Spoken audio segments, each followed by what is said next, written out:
Why I think I fight. Do I enjoy it? No. Do I enjoy training? No. Do I enjoy cutting weight? No. Am I nervous? Yes. Do I think to myself, what am I doing? Yes. Completely.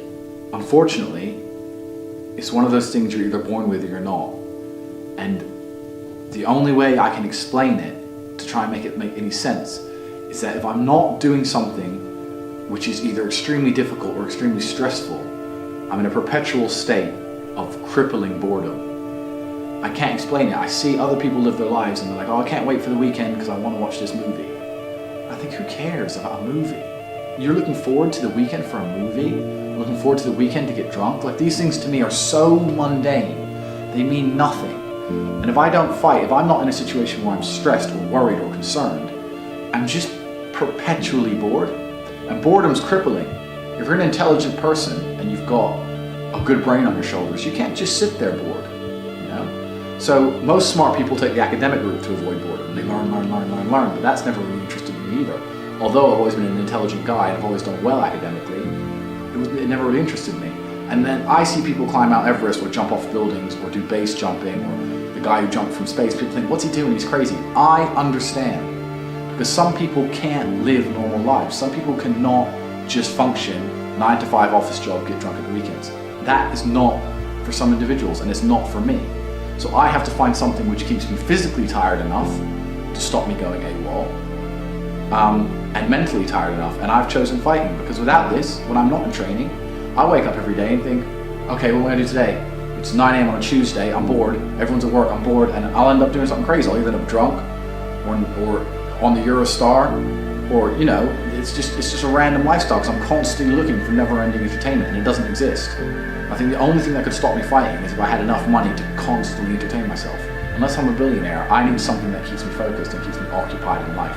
With fighting, I have to train twice a day, and I have to train hard, and the stress it brings in every aspect can replace fun, and my mind is occupied. It occupies me. It's the only way I can try and explain it. It occupies me, and I could never stop doing this even if I lost 100 fights, because I'm not built to live a normal existence. I can't do it. I couldn't just have a kid with some girl and sit at home and work a little bit and relax. I've never relaxed in my entire life. I don't know what relaxing is. It's just not me.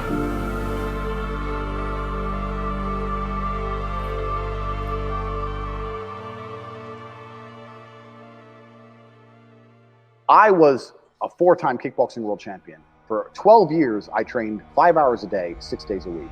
And I was motivated to train probably about 25% of the time. The rest of the time I went because I am disciplined. You don't feel like going through that shit on a Wednesday morning when you wake up, but you have to do it because you're disciplined. You're either a disciplined individual or you are not a disciplined individual. There's a difference between want and want. And I say this all the time. People say to me, I want to be rich. And I say, okay, well, I want to be able to ice skate, but I don't want to be able to ice skate enough to go learn how to ice skate because I can't be bothered. I mean, surely if I could click my fingers and be a figure skater, I'd click my fingers. Who wouldn't? But I don't want to actually go train because I don't want it enough. And this is the exact point with money. Everyone wants money put on their lap. If you truly wanted money, you wouldn't be able to sleep until you fucking had it. And this is the point. Because when I had nothing, I couldn't be distracted. You couldn't distract me from what I wanted. That's who I am. If I want something, I'm going to get it. I do not need to be motivated. I'm a disciplined person. If I allocate X amount of time to work, I'm going to do it. But that is the bottom line answer. It's discipline. You're going to have to work when you don't feel like working. That's how it's going to have to be, or you're never going to be eating. One of the only things in this world you can control is your state of mind. You can't control the weather. You can't control other people. You can't even control your health. You might get a brain hemorrhage, or you might get hit by a bus. One of the very few things in the world you have genuine control over is your state of mind. You decide if you're a disciplined person. You decide if you're a happy person. You decide if you're a depressed person. These are things that in real time you can affect in your brain. This is all you can control on Earth. If you can't control that, then you're just a feather in the wind. And life's gonna blow you around, and you might land somewhere good, you might land in dog shit, nobody knows. Your state of mind is what you should be able to control. If you can't wake up and say, today I'm making some money, and actually try your very, very best, and actually stay dedicated to that task. If you can't do that, you're fucked. Every man understands you shouldn't be complaining about things you cannot change. You have to play the cards you're dealt. To be born a certain height and then to sit there and go, what do I do? I'll tell you what you do. You become the best version of yourself, just like everyone else does. Nothing about the height is in and of itself enough value for me to be a valuable man. As a man, you build your value. You are born with the cards you're dealt. Sure, it'd be ideal. Look, I'd love to be 7 foot tall. I'm not. So it's the same argument. If you're 5'2", you need to become rich, strong, and funny, and charismatic, and interesting, and witty. If you're 6'4", you need to become rich, strong, well-connected. It's the same game. So to sit there and complain about it is asinine. All of you have a handful of aces. I don't think you understand that. You could have been in a car crash at 4 years old and lost your legs. Do you have any understanding of how lucky you have been? This is pure luck. There's only luck has kept you fully able-bodied, sitting there, capable of learning and listening and becoming something. You don't really need to be that tall if you're important and rich, and when you walk in the room, you think when fucking Mayweather walks in the room, people give a shit? Fix that frame in your mind. You are viewing yourself as a short man. Stop it. Walk the fuck up and be the man. You talk a lot about purpose, why we are created as humans and why we're here. Like, what is the purpose of life? Why have we been given life? I think we're here to struggle and to learn. I don't think we're here to be happy. That's why when we keep going back to the happy argument, I've always found that kind of frustrating and annoying. When someone goes, oh, but I want to be happy. Why? Why? Why do you want to sit there and laugh? Like you were happy your entire childhood. That's your happy days. You're allowed to be happy as a kid. It's all over now, right? You're a man. You have responsibilities. I think we're here to do important things, and important things are going to be difficult, and they're going to be hard, and you're going to get frustrated. But that's what gives you purpose. I think we're here to struggle. I think we're here to endure pain. I think we're here to just see how hard we are to kill. I think that going through terrible things and living through them and coming out the other side is one of the most fantastic things about being human. I think that it's almost like once you understand what life is really about, there's no emotion which isn't enjoyable. The only emotional state which can be seen as detrimental is feeling nothing at all. But if you're sitting at home and you're feeling truly heartbroken, at least you're feeling something, right? And I think that's the whole part of being human. I think we're here to struggle. I think we're here to go through pain. I wake up each day and go, what can I attack? What problem can I solve? And look at history. Why did Genghis Khan wake up and want to conquer the whole world? Why did Napoleon conquer the world? Why did Alexander the Great conquer the world? You just wake up and just say, give me this, give me that. I want all of it. Yeah. There's an army there. They're really big. We're better. It's intrinsic. You need to go and conquer. That's the purpose of life. Do you believe that God created us? So why did God create us to struggle? Because if you don't struggle, you don't learn. God created us to learn and understand ourselves and understand other people and understand the world. And what did I say earlier? I said that you don't learn a lesson without pain. So you have to struggle to learn anything. There's only two ways to learn things, the hard way or the harder way. If you're smart, you can learn the hard way. But in my experience, 99% of the planet only learn the hardest possible way. If you want to feel happy inside of yourself, and you want to feel content, and you want to feel stable inside of yourself, you need to live true to God. And I'm not saying you can't drink a little bit of alcohol or not party or not have a little bit of fun, but you have to be a good person. I don't believe in the societal paradigms in which they have tried to construct this idea of happiness. I don't believe or subscribe to the way that happy and sad is currently understood by the masses of the population. I think if you are anything less than absolutely distraught, you are happy. You're a version of happy. It's like saying gray is a version of black, right? No matter how light the gray is, you can still call it a version of black. And unless you've gone through an event, which hopefully doesn't happen too often, like the passing of a family member or something that's truly destructive and detrimental to your mindset, besides these events, which hopefully only happen a few times in your life, you should be happy. If you're not crying or paralyzed in silence due to the absolute magnitude of a detrimental circumstance or the absolute magnitude of a negative event, then you are a version of happy. So I am always happy is the short answer. I don't believe in not being happy. I don't believe in not saying to myself I'm happy. I'm always a version of happy. And this idea of chasing happiness and always being concerned and preoccupied with how happy you are is actually the biggest mistake that a lot of people make, I think, in the world today. Especially men who wake up and go, oh, I don't really feel happy, so I need to get happier. And that's how they end up down a hedonistic path of drugs or alcohol or gambling, chasing pleasure. I don't care how I feel. Yeah. I don't care if I feel happy or sad. It doesn't really affect what I do each day. I do the exact same things. I act the exact same way. I don't care. I don't put weight to the significance of the emotion. So I always consider myself a happy person, but if I woke up and I was slightly less happy one day than another, it wouldn't affect anything I do and I wouldn't put any relevance to it. I'm human and that's life. So yeah, am I any happier now that I have hundreds of millions of dollars than before I was broke? Not really, but I was never unhappy. I'm the same state that I was then that I am now. I have work to do and I will do it. It's as simple as that. Well, also there's no light without dark and there's no joy without pain. You can't have a rainbow without a little rain. No matter how hard you chase pleasure and happiness, there's going to be dips and troughs in between. There's going to be come downs and downtrends. And you're going to have the juxtaposition between that time you were laughing your head off and acting giddish like a child and the time that you feel depressed as such. And I think it's much better to just adopt a very disciplined, stoic mindset. I'm always the same base level of happy regardless. If I lost all of my money today, I would be the same happy.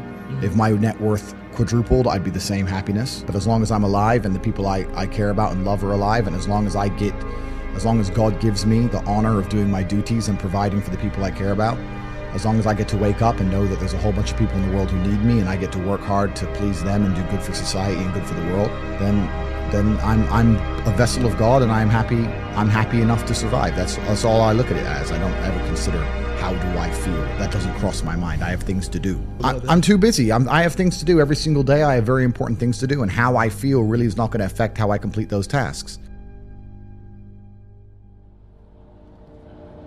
Motivation isn't real. Everyone says this. Motivation is not real. Discipline is real. I do not feel like training, but I still train because I'm a disciplined individual. You don't get to go through life only doing the things you feel like doing. So this is down to you, my friend. And listen, you may feel fired up for 10 minutes after this little talk, but you're not going to feel fired up forever. You need to put systems in place. You need to get discipline. You need to get an atmosphere of people around you who are going to keep you accountable and not make it easy for you to continue to be a fucking nobody. And then you're going to fix your life. Otherwise, you're going to stay a nobody. You're tired. You don't want to work. You want to go to sleep and just relax. You do it anyway. That is the most basic imperative of the masculine frame, which has been destroyed in real time. They are trying to convince you that you should act how you feel. You should show more of your feelings. If you feel this way, you should show it. If you want to cry, cry. What I'm saying is the reason they're trying to bring out emotionality in you is because of exactly what Myron said. Most of the time, you don't feel like doing the things you're supposed to do. But the true masculine frame throughout history was doing the things they didn't want to do, but they knew they had to do because they had honor and duty. That's what honor and duty means. Do you think the men on the Titanic wanted to stay on the fucking Titanic? No, we're men. We have to stay. We're scared, but we must. It's our duty to let the women and children on the lifeboats. This is masculine duty. A good man controls himself. I have absolute self-control. Emotional control is absolutely and utterly important as a man. I'm saying that you need to understand as a man, there are certain principles under which you act, regardless of how you feel. I can wake up in a terrible mood. I can wake up sad. I can ache. I can have a busy day, stressed, etc. I will complete the same tasks as if I woke up in a fantastic mood. I'll do the same things because how I feel has no bearing on the things I'm going to do with my day because I have duty to myself and to my bloodline.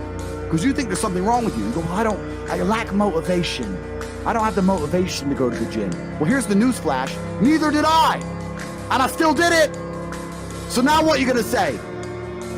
Now you have no excuse, right? Oh, you're scared to get in the ring. So was I. I still did it. Scared to get in the cage. So was I still did it. Being a man isn't about not feeling things. It's about acting the way you're supposed to act regardless of how you feel. We act. We're men of action. We get things done. So the world got built. All of it. All the men who built the skyscrapers felt scared. They did it anyway. You need to become a man of action. Stop worrying about how you feel and start worrying about what you're supposed to be doing. How about that? I've always been disciplined myself because I've always lived a disciplined life. I lived in a disciplined household. Like there was no such thing as I don't want to. So even now, if I wake up and I don't want to do something, I don't need someone to tell me to do it because I'll do it anyway. I mean, who wants to run a marathon? Nobody. Who wants to do that? You just do it, don't you? Because, you know, it's the thing you're going to have to do, and you have to blood, sweat, tears. There is a version of the world where you can feel things and really not give a f how you feel. Like, if I feel sad, it does not change how I act, and it does not change the things I do. If I don't feel like going to the gym, I go to the gym. If I don't feel like working, I will still work. If I wake up in a happy mood and I have a business to run, if I wake up in a sad mood, I have the same shit to do. I'm going to get it done. So where's the importance of it? It's in my mind, that's how I view it. Like, how does that affect what I'm going to do? Well, nothing. It doesn't. Motivation in and of itself is a scam. I don't believe in motivation. I believe in discipline. I am not motivated to do the things I'm supposed to do. I don't wake up full of like joy. I have to go to the gym, or that I have to work, or I deal with crap. I don't feel motivated to do them. I'm disciplined. I do them regardless of how I feel. Whether I'm in the mood to do it or I'm not in the mood to do it, it gets done. That's discipline. Discipline's a real thing. Motivation is fleeting. You're never going to be permanently motivated. If you're the kind of person who can only try hard at something he enjoys, then you're going to fail. If you truly want to win, you can't only want to win when you're happy, and you can't only want to win when you're motivated. You're competing against men like me who will perform even when it's raining, not only when the sun is shining. And if you're going to be the kind of person who can only do it in one of those scenarios, you are going to lose. You must be prepared to perform all of the time. I have a lot of people who message me and say, oh, I struggle with motivation. And my answer is simple. Then stay a loser. If you can't find the motivation to not be a loser, then I strongly recommend you just stay a loser, stay in your lane, and stay out of my way. I have no time for people who cannot find the motivation to fix themselves and fix their own lives. I've been the kind of person who will perform 7 days a week. It doesn't matter how I feel, it doesn't matter what's happened, it doesn't matter if I'm happy or sad, things must be done. And this is the mindset you need to adopt if you want to be a winner. I think a man should have absolutely no interest in whether he's actually happy or not. If I wake up and I'm unhappy, I will do the exact same things as if I am happy. I will go to the gym the same. I will work the same. How I feel has no impact on how I live my life. I don't think happiness as an index is a healthy view for a man to have on life success. If you're waking up and going, oh, am I happy, am I not? You're looking at life wrong. I think of a man, if you put happiness if you move it down the scale, right? And you start looking at, am I successful? Am I competent? You know, am I achieving things? Am I respected? If you start to look at these indicators of your life, you're going to end up being happier without actually analyzing if you're happy or not. You have to just work. At some point you have to bite the bullet and just work. Working harder is never going to not help. No matter what scenario you're in, working harder is never going to not help you. And it's amazing that I give different versions of the same answer for 99% of the questions I'm asked. Work harder. If you have a problem, whether you're broke, whether you're out of shape, whether your friend dies, whether your girl leaves you, whether you're depressed, whatever it is, working harder is almost always the answer. So you know what you need to do. You need to do it. And what's amazing, again, it's kind of like the antidote. If you take the antidote before the poison, then you never get sick in the first place. If you're always working as hard as possible, if you're always working your ass off and trying to be the best version of yourself every single day, then you never get sick in the first place. You're already working, you're already taking the antidote. So things can't attach to you, they can't get hold of you. Working hard is the antidote to everything. So why don't you just do it in advance? Why don't your life just become work like mine? Why don't you just dedicate yourself to a cause and get up and do what you're supposed to do every single day? I can't stand quitters. So if you're the kind of person who's gonna quit because it's hard, I don't even want your energy around me, right? You need the people who don't quit. I don't quit. Every single facet of my life is testament to the fact that I don't quit. I didn't quit. So that's the difference. When it was hard, I did it anyway. That's who I've always been. And if you don't have that kind of tenacity, you're never going to be anything. So I'm indefatigable. I do not give up. I do not get tired. I do not quit. That's what they want. That's what the enemy wants from me. They want to try and win a war of attrition. They want to wear me down and hope I quit and give up. I am not that guy. I'm not that guy. I'm the guy who keeps going.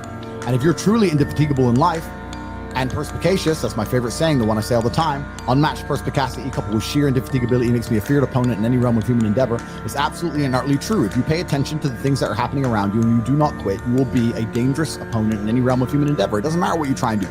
I'm a man who lives true to God and says what he means and means what he says, and I know the things I say are good for society and good for the world. I didn't put a fucking magic spell on anybody. The reason people listen to me is because they like what I say and they know that I'm telling the truth. That's the reason I am here. And I'm going to continue to do that. And there's nothing anybody can do about it.